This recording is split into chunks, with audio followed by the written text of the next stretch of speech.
ebeta ya kufela na kati ya shirwana nde ko sala ke nzamba la kisinga neti lobi makamozo salema nzamba la kisinga lelo na bengi entourage na ye na yebisi bango bokeba lobi bakobeta président Masasi na ya molimo wana za makamwa molimo wana za makamwa zoto te ngaza makamwa molimo to za makamwa zoto te nde ko sala ke entourage na bi bolala te bosala tout bozoyer to bonde le pona ye sinon te lobi bakosala eloko ata na pareil na téléphone na bonde le pona ye bato babandi ko benga ye na tie mutu mususu ko 2h du matin azela mutu aza proche na ye ayebisa ye mutu ngo yeko koma na 2h du matin ba yeko sala ke na tongo na yeko tinda bato mususu balobi to sololi na ye alobi ba ye ba bondeli pona ye balobi likambo ko sala mate ba bondeli ngabi bo ngana ngana bondela na pareil et c'est comme ça que tango bango ba kei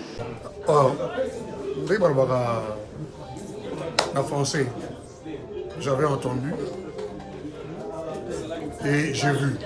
Félicitations à Congo Promo TV.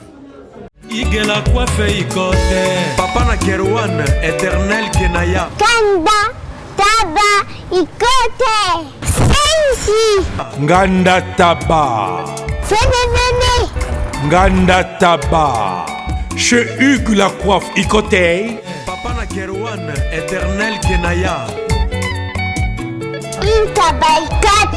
Au 174 avenue Aristide Briand, 93 320, les pavillons sous bois. À la petite porte à gauche, association Hugues Ikoté.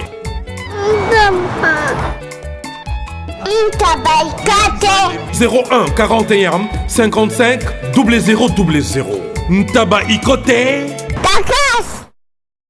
Descartes Construction et yeah! Fini l'inquiétude pour la réalisation de vos constructions de rêves en RDC au prix imbattable. Grâce à votre entreprise installée en RDC uniquement pour vous, spécialisée en construction, réfection, bâtiments, immeubles, vente de terrains, travaux publics, avec les ingénieurs architectes qualifiés au prix incroyable. L'escarpe construction est aussi spécialisée en luminosité des bâtiments et éclairage public. Installation des systèmes d'alerte, intrusion pour des maisons et véhicules et tout d'autres services. Nous acceptons aussi les paiements par tranche au prix incroyable. Pas d'hésitation avec Descartes Construction. Vous serez jamais déçus. Pour tout contact, notre email est descartesconstruction@gmail.com. Notre numéro de contact plus 447 93 92 82 813 et appelez-nous pour Kinshasa plus 243 89 91 56 86 2. Descartes Construction à Tozana Mbongo Moké, opération Tongana RDC. L'agence d'export et d'import Michel Atlantic Shipping et Yei Bana ya Canada, Bana ya USA, Bomitungisa Lissusute. Pour tous vos achats et ventes de voitures, pièces de rechange et les accessoires possibles. Na koti na ba koli na bino na Kinshasa, Bomitungisa Penzate. Please, bakoya koza koli tinanda. Pour tout contact, Benga Michel Lukadi. Plus 1 508 371 60 43 USA na Canada. Pour la Kinshasa, benga na plus 243 89 551 30 38. Michelo Atlantic Shipping. Yaboye. Bazuwapi. Raf Ngindou, félicitations pour la promotion, c'est la rapport d'artiste. Que Dieu te bénisse. À connaît pas demander, il n'y a rien en face. Suivez Congo Promo TV avec le PDG Raf Ngindou. Nanenga Mabete, Congo Promo Raf Ngindou. Boga, en tout cas, félicitations, merci Sito Oumela. Raf Ngindou, le présentateur de la force créative Congo Promo. Congo ça la force militaire na Congo Promo. Et faites comme moi, allez voir Congo Promo, tv5.com. Donc au nom de Jésus-Christ, nous bénissons le Congo Promo. Avec Raf Ngindou, Congo Promo ne tombera jamais. Nicolo Congo Promo nde. Ouais, Balobi Raf Ngindou. Congo Promo toujours, grande puissance. Come on. Congo Promo qui torcos net in a film. Congo Promo babunda na nango. Raf Ngindou. Congo Promo. Mesdames, Messieurs, vous qui nous suivez à travers le monde, c'est toujours un grand plaisir de attention particulière dans l'émission Nabino, raison pour laquelle nous, la grande équipe de Congo Promo, dirigée par M. l'ingénieur Raph Ngindu, à qui je dis bien de bonnes choses, non, à Mme Péli Bota Mobimba, je crois que vous avez remarqué, place au lieu et cadre choisi en ce moment, tous abonnés dans le centre de réveil, tous abonnés et Tonga et comme bon évangéliste, Kabundi Walesa, Otoye, très rapidement pour donner l'information à la source, parce que l'information elle est meilleure lorsqu'elle est prise à la source. Les abonnés, centre de réveil, Oyo Papa, Kabundi Walesa, ça un message pour l'actuel président de la République Nabiso, je cite, son excellence, M. Félix Antoine Tshisekedi de Chilombo, Papa Walesa, un message pour Naye, ça fait de cela pratiquement 3 mois. C'est-à-dire que si on a un bref aperçu par rapport à l'élément, ils allaient dans 2 volets. Tout ça, on a chapitre 1, chapitre 2. On a bandé dans le ce chapitre 1. Ils ont évangéliste ça a l'obélaki, message on a appelé ça guinaye, à l'oka qui peut entourage du président de la République, malheureusement, à côté de n'a pas croire quand j'emmenais les bateaux dans le roue, il n'a pas pu aller jusqu'au bout pour comme sa message naïe acquis de droit. Raison pour laquelle, après ça, message, il a véhiculé des messages, oh, il y a qui est pas Yakolo, mais il souffre d'une interprétation diverse en tout cas, de tous les bords, de partout dans le monde en tout cas. La réaction est pleuvoir, raison pour laquelle Bishop Tobeko Kenenanzela, Toyaki Wana, au four et au moulin, on a si grand merci, dans Oyanga Indeko de tout le temps. Zalibongo numéro 1, il y a service, il y a communication, il y a église Mounene Oyo. Lui on l'appelle le frère Léon Max, il y a Zabongo au four et au moulin, grâce à un des beaux éléments. Oyo, on a Golobamingité. Borolanda, première partie d'abord, il y a Oyo. De quoi s'était-il agi exactement? Bolanda, pour trêve de bavardage, TV, radio, imaginez bien le la besoin besoin. Tous nos partenaires à travers le monde, écrivez-nous à partir de ce numéro-là. Nous vous aimons beaucoup. Après, Bino, merci. Bon continuer à l'élément. À tout de suite. Rendez-vous dans le deuxième élément.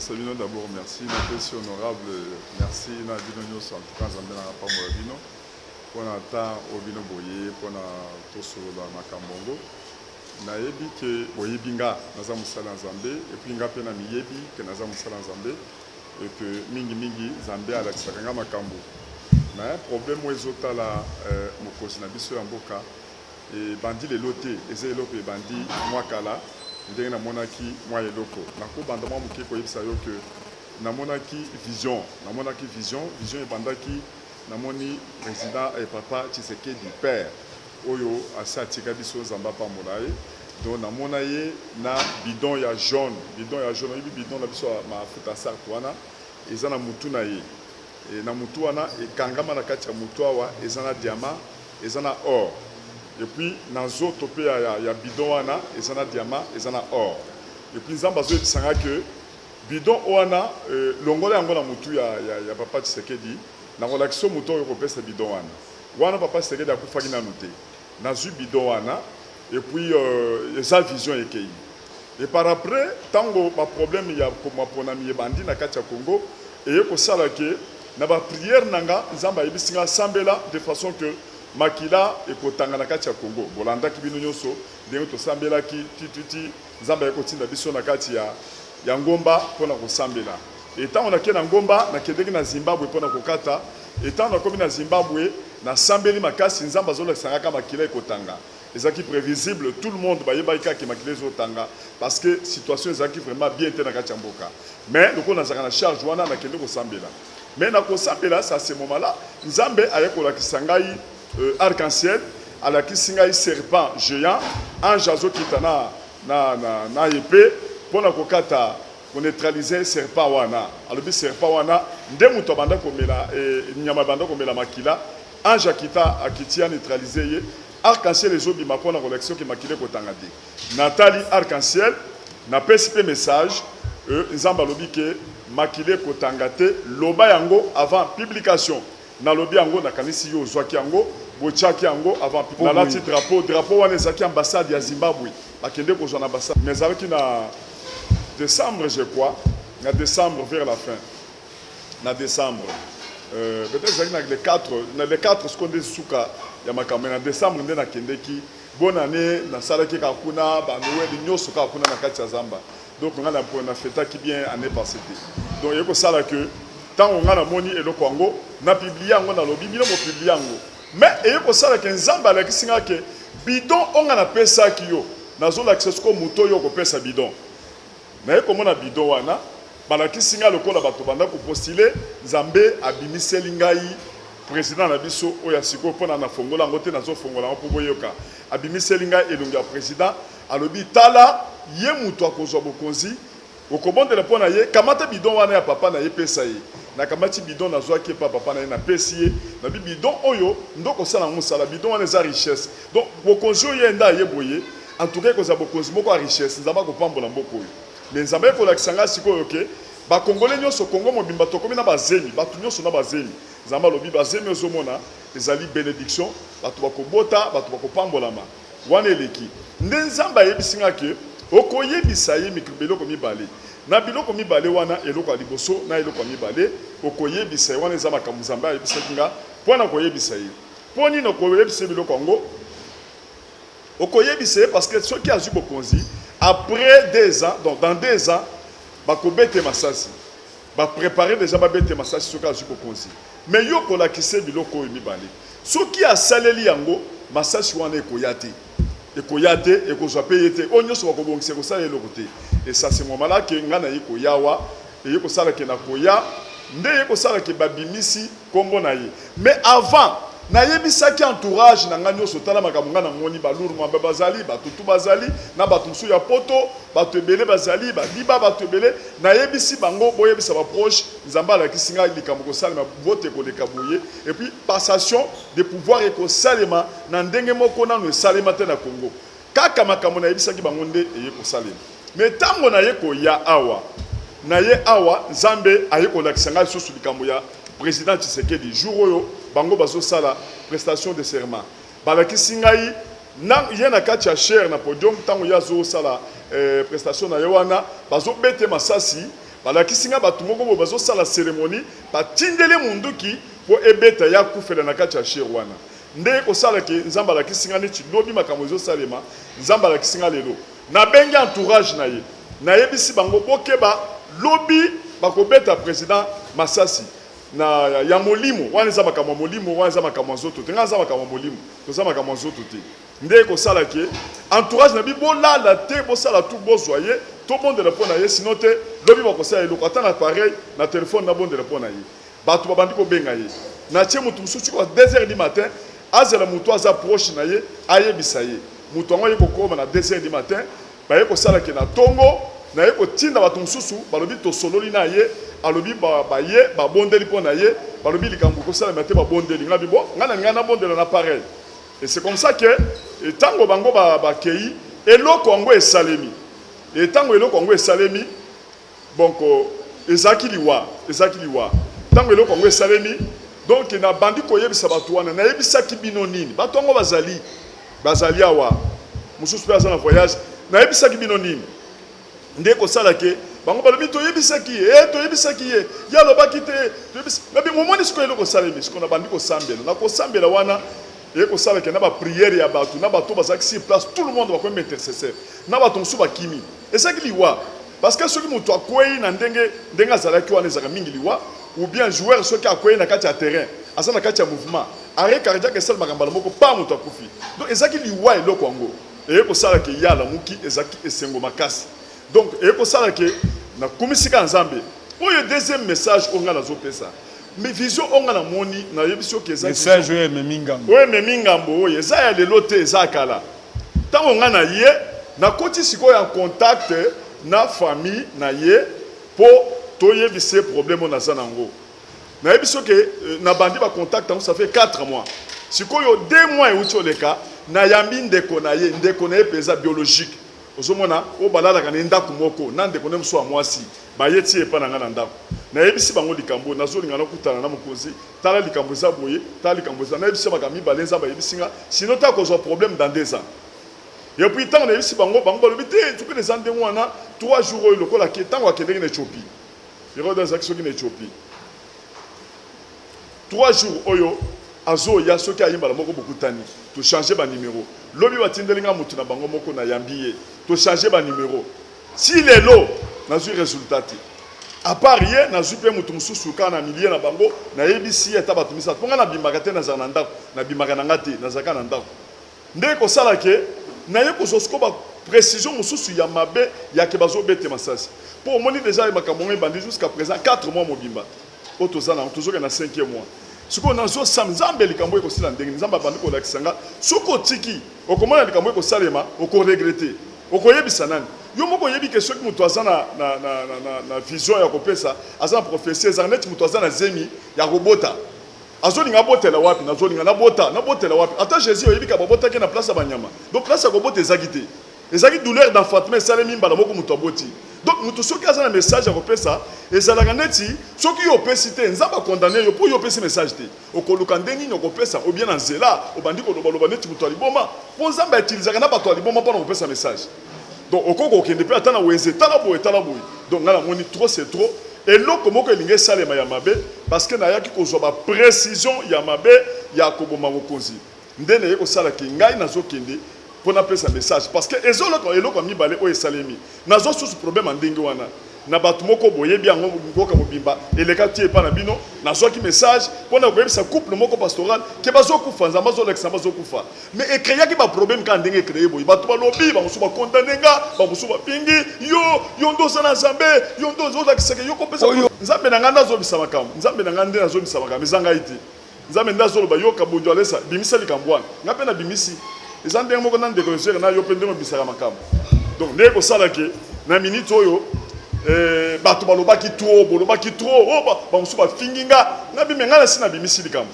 nabengi bango baye te 2-3 mois après naye na église nabimisi likambo nasokoli maboko nabi nga yo nalobi soki likambo esalemi nga nasi nalobi mais awa tozoloba bango nyonso mibale bakufa bato bafingaki nga ata mutu moko te ya koloba ke pardon papa tofingaki yo ata mutu moko te na bo basalaki ba émission baza na kati ya mai ozomona bambruyema nde kosalaki na minute wana naye kobimisa likambo yango na kati ya église na nga wana obota wapi nakenda kobota ozomona biso boye ndenge ozomona nga boye normalement naza mpe mokolo naza responsable naza pasteur soki nazolinga kokuta na président nakotinda nanu bato liboso tosololi nde basali audience baluki audience nde naye kokende siko tokutana yango nde babanda kosala wana lokola esimbaki te ndongo nde naye kobotela na kati ya église donc nasali omwe 4 mois ya démarche de façon ke tokutana na ye nde kosalaki na ye na kati ya église mpona nini na ye na kati ya église eloko ya liboso mpona ye nabimisi makambo yango mpona ke bato oyo bazolinga basala likambo yango mposa namoni deja mabe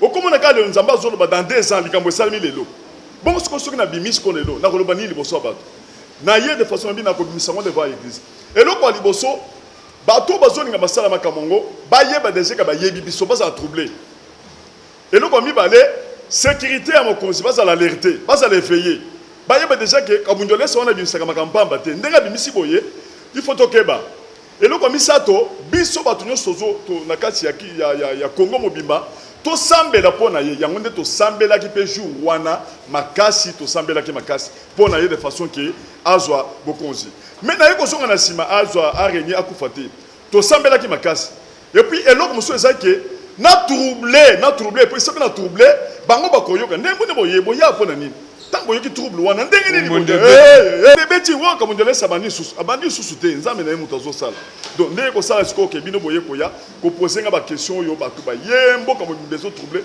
apartir ya message wana naza kuna te nazolinga nazonga na kosalaka makambo bato batondi soki oza na esprit na nzambe na kati na yo ekosila nango te bamakambo ekozalaka o moto alamuki walesa ye wana te moto aza na nzambe na ye yo mpo oza na nzambe na ye moto aza na nzambe na ye yo ndoko oyokaka le Dieu d'Abraham, de Moïse ndenge nzambe asala na Abraham na Moïse na Eli na Élisée na Jacob eza ndenge na ndenge moto aza na nzambe na ye donc ekosala ke ntango nga na yake ezaki ngai te ezaki esprit etindaki nga nasala ndenge wana ntango omonaki nga nalobi ke na minute oyo boye naza besoin na mbongo te naza mpona bakende koluka mbongo te na bandaki oloba mpona bato mosusu soki bapaster soki bato mosusu oyo bakozala baza kointercale d'une façon d'une autre soki bato mosusu baza kointercale croyant ke soki walesa bakutani bakopesa mbongo ngai nazaka na makambo mbongo te nabi naza problème bakende kozwa mbongo te et puis lokola napesi message boye nakokende lisusu kuna te esili biso tokotikala kaka kosambela tozobandaka kosambela mpona kodétruire eloko wana ezali révélé eza condamné par la prière yango nde église tosambelaki makasi bato baleli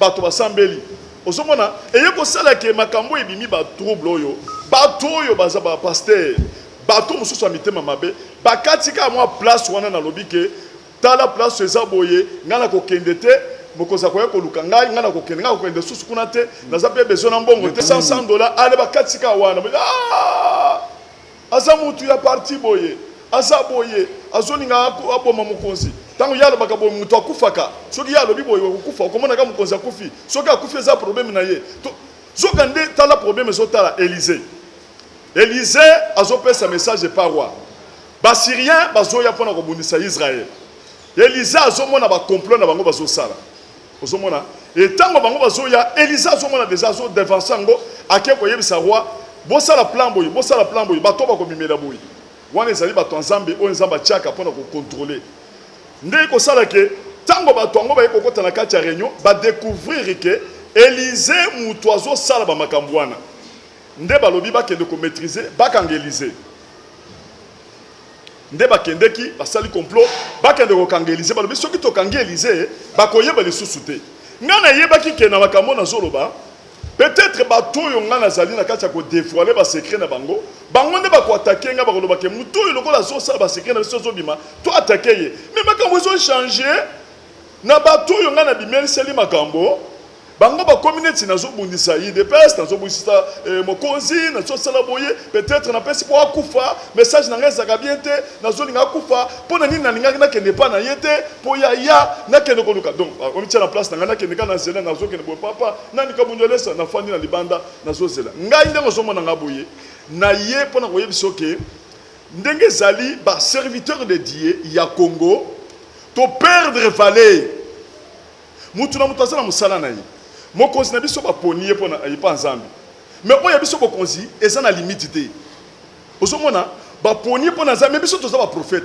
atakala ba Samuel bazaki wana baza ko diriger baza ko orienter ndenge naza boye nazali wana naza na eloko nzambe oyo cela veut dire naza homme solution cela veut dire il faut nazala na valeur yango ndo ozomona ke nakala ba serviteur ba prophète ba banda ko kende ko yebisa à un certain moment ba konzi ba banda ki pe ko consulter ba prophète ndongo somona ke na minute oyo bakonzi babolongo kawa bamusu bazokende na nkamba oyebi na nkamba bazokende balongoli pe sapato bakoti kuna visible bato bazomona bato bakende na Nigeria bakende ba avion bakende kuta ba serviteur de Dieu ate sika na zaki na mboka wana sika na Zimbabwe ezana musala mwoko ya Nzambe zaka na Zamba bakonzi bakende kotala ye mais biso to perdre le Congo soki nga na lobi peut-être ke nga na kokende te mokonzi akoyepa nanga na lobi mabete pour na yebi ke naza homme solution lokole ye mokonzi azali wana aza chrétien ayebi nzambe aza mutu ya nzambe nzambe ayebi kaza nzambe nzambe mutu achie place wana monde mobimbe yebi akoloba message wana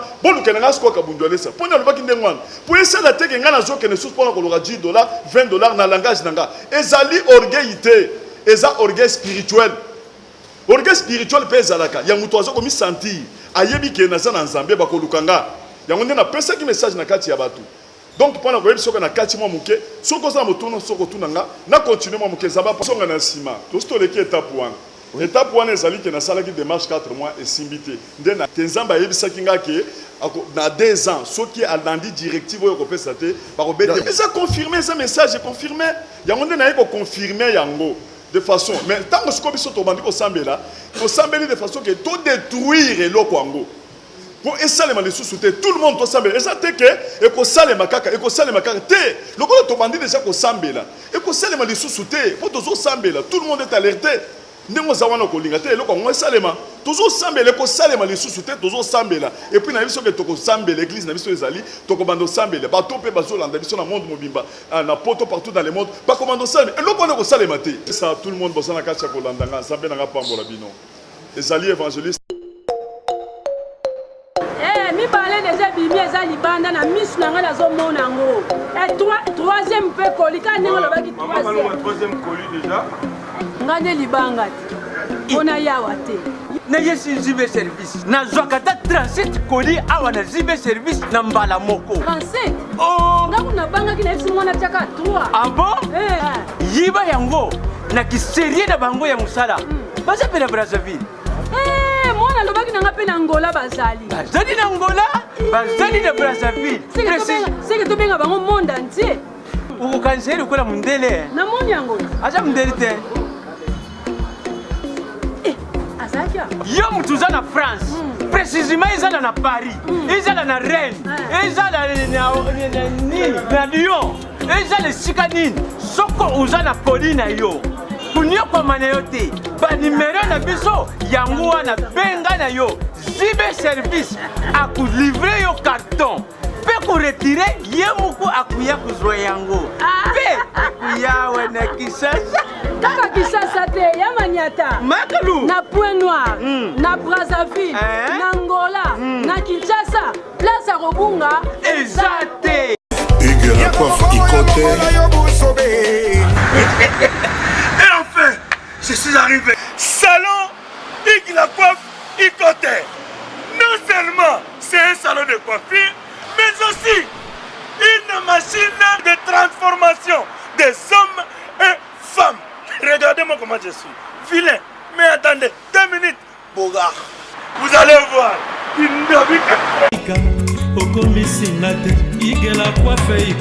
Hugues la coiffe Ikote, votre salon de coiffure mixte afro-européen situé sur la Nationale 3 au 174 avenue Aristide Briand, les pavillons sous bois. Pour plus de précisions, veuillez nous contacter au 01 41 55 00 00 ou encore sur notre site hugueslacoiffeikote.com. Nous sommes ouverts tous les jours de 8h à 20h, même les jours fériés. Hugues la coiffe Ikote, l'homme qui coiffe la ville. Hugues la coiffe Ikote, le salon de coiffure mixte afro-européenne de proximité. Au 174 avenue Aristide Briand, les pavillons sous bois sur la Nationale 3. Un seul numéro, 01 41 55 00 00. La beauté de votre chevelure chez votre frère. Hugues la coiffe Ikote, même père, même mère. Chikicha, chikicha, cha cha. La beauté peut tout changer. Salon Hugues la coiffe Ikote. Quelle beauté! Sexy pour les femmes, ndindindi pour les hommes. C'est Claude Kabundu Alessa, Ouazali, ministre de la Défense dans le gouvernement Jésus-Christ. Donc, dans zone ngana bisabino ke ndenge bozomo nanga boye binga boye bipe ndenge zamba sala kananga. Wana pona ko chite muke ko lobake nakutana kina mutu moko ndenge na lobaki papa moko bo honorable batoni mpingati basu. Nanzela zambala kisinga ke papa oyo akosala paralysie akokufa. Nalandi papa wana nakati ya mutu kakiti na yebise papa talanza mendenga la kisinga. Azalaki mutu moko numéro 1 na yebite soki ezaki organisme na azalaki droit de l'homme azaki na numéro 1 droit de l'homme na Congo. Et puis na yebise message mais lokola azaki na mbongo amoni neti nazoluka mbongo. Na yebise nazoluka na mbongo te za message. Na pese 3 mois zamba pesa ki 3 mois. Mais eyeko salake tokutani na yete a banaliser ango ayepe tokutanité mais suite nango ayeko kweya asali paralysie a koti na kati hôpital sikoyo bakena na Afrique du Sud simbité baye na ye awa nde yeko sala ke na minute wana nde akeko akutani na ndeko moko papa sola oyi papa sola wazaka na ba pressing azali mbanda na ye na kati ya paralysie na kati hôpital liwa ayebise ke tokutana ke na Kabundu ale sapesa nga prophétie tala likamuna boyaki yango ya lobité asa muto bien te soki apesa prophétie esa bien te il faut kokende tala sikoyo ndemo komi nde papa sola yeko kutana nanga a supplier nga to kende nga lobité nga na kokende susute mais a insister makasi na yeko kende na bondeli pona papa wana mais malgré na bondela ka saki na ko saki na niveau moko bien te a telemima muka ya sengi bolimbisi na kati église mais ndeko na zo biso ka akufa ndenga sabo asa na kati ya mabele akufa nazongi seki lisusu ko mundikambo ya Ngoi Kasanji na Mbujimayi nga naza na Kinshasa wana téléphoner na Mbujimayi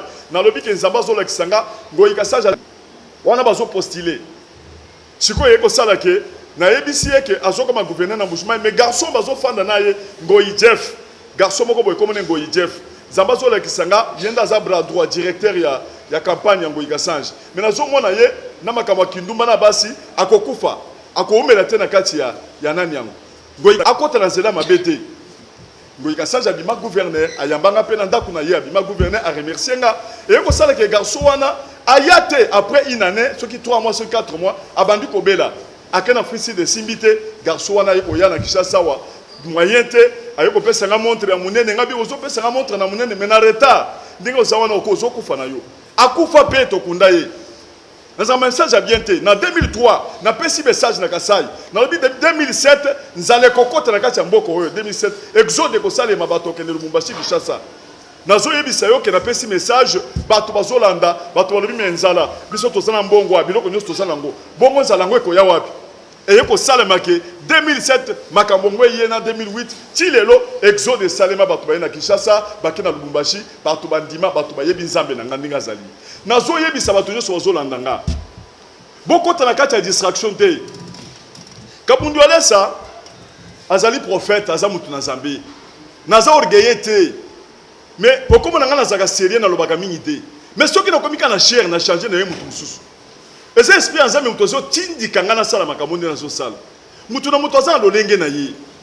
Ba pasteur bazali wana na ba pasteur mikolo musu na zo yeba oto kuti na kati ya Kinshasa wa bazo ba mutu ngo uti na mboka. Est-ce que Jésus ayaki wa bota maki wa na mboka ti? Bongo David azaki wa na mboka ti? Jésus ayebi makambo mboka te. Jésus ayebi saint esprit azo pesa na kati ya mutu. Atoza na Kinshasa. Kinshasa c'est un grand village. Ata poto c'est un village à Munene. Biso to yebi ka ville moko eza lola. Amen. Ata bato baza na poto baza na village. Mais ceux qui obungisi saint esprit muka yezate. Peut-être Kindumba olobi ke to attaquer ye yo uti mbushima yo to na biso. Donc toza kuna te za ba polémique za makele la wenze. Donc tozo linga bato ba ko telema ba serviteur de Dieu o ba ko komi pesa pe poids. Tout ça de façon que ba chef de l'état ba konzi bazolonga na mboka mususu bazo yawa to bondeli pona bango balobi to yepa kabundele sa prophète azana kati ya Congo ba yoki mabamba zongi ndenge bazomona na Nigeria ndenge zo salma partout dans le monde. Donc tout to zongi sa bon Zambé wan pona ko zongi sa bon Zambé to éviter esprit ya Esaú ya ko vendre droit de naissance ya ko teka droit de naissance pona mbongo toko ko zala wana te pona ko landa ba politicien na sima pona ko landa ba to ba élever na dignité ko fanda kana salon na bango ba pesa biso mbongo to bungisi bon Zambé to bungisa esprit ya Geazi ya kolandaka na sima pona kozwa mbongo kobungisa Nzambe to garder ata osala mbongo te mais garder Nzambe nazomona Élysée bayeli na man mutu moko lever en dignité aye pour aguerrir ye ayambi ete alobi kendo miboka na mai 7 fois tango miboki ayena ba biloko apese ya boyi biloko Geazi alandi mutu azana Nzambe ata soki alali na ndako ya mabele a garder bon Nzambe tozolinga to garder bon Nzambe bato bayoka ke Nzambe azana Congo basala Nzambe po bazobanga Nzambe bazana Congo. Et ça te gagna la zone de président pour quelque chose nalingi ye azamo kozina biso tozo bondela pona ye to lingi scandale sale matin parce que ceux qui les loyo alali na se nana ko calmer moko yo bato ko bomana scandale kozala tozo linga Nzamba sunga lokola ba PC bidon wana ya jaune na otoloba lokola Nzamba la kisi bato basala mabumu ba vimba bato ba sepela to mona pelo boko Nzambe muto azo banga Nzambe afin de pena kati ya mboka. Amen. Akende liboso to mona gloire na Nzambe. Yango to soke na ndengo wana pona ngaba distraction te bato bakati biloko na ngaba kati biloko mike balobi to bundisa ye ba journaliste moko ba yako sana na émission wa ba bengi bango na ba pasteur ba mikolo poni ni bino boko sana émission boko ko sala boye bozoninga bozomona ke bo konzi échanger biso to zoninga to se positionner ba positionner biso na ba konzi poni ni boke bo sala to bozo mbongo yango bo démentir bo sala bozo sa journaliste ba démentir banani wana ba pasteur ka moko to zolo boye de ça soni makasi ngana yena compétition te mosala Nzambe ezali complémentarité mutu na grâce na ye mutu na don na ye yango nde Nzambe apesi 5 ministères mutu na don na ye na ba grâce na ba ministère na ye mutu azala ba don nyonso ezaka Jésus mutu azala 5 ministères nyonso ezaka Jésus abaki sala mususu biso tozo sala comme cela veut dire tozo sala en partie bon na distraction te nazali awa na ko travailler monde mobimba bolandanga muto asala ke boyi nanga ite naza serviteur de Dieu nazo sala musala pona mbokoyo na ko bondelaka tango ngana kendeki na ngomba 2 semaines nazo ya mabele nana bimisaki ke aya sele ko bima kimie ko zana kati ya mboka bayoka ki mabe po révélation ne bimaki bayoka ki mabe oh tozuye boka teloko yo bobwaka bayina ye bakoyinanga mais Nzambo akotisanga na mitema batu boko bimisanga na mitema batu te Zamba sako singa na mitema batu boko bimisanga ite.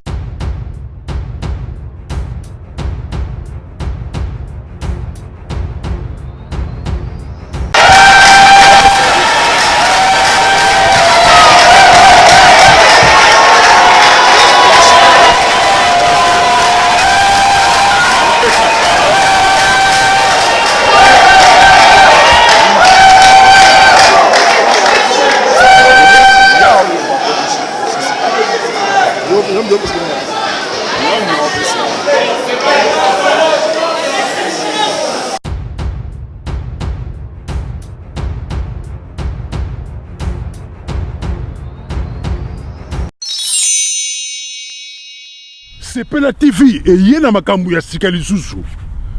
O ba chaîne ya France eza na kati. Ba chaîne ya Congo eza na kati. Ba chaîne ya Londres eza na kati.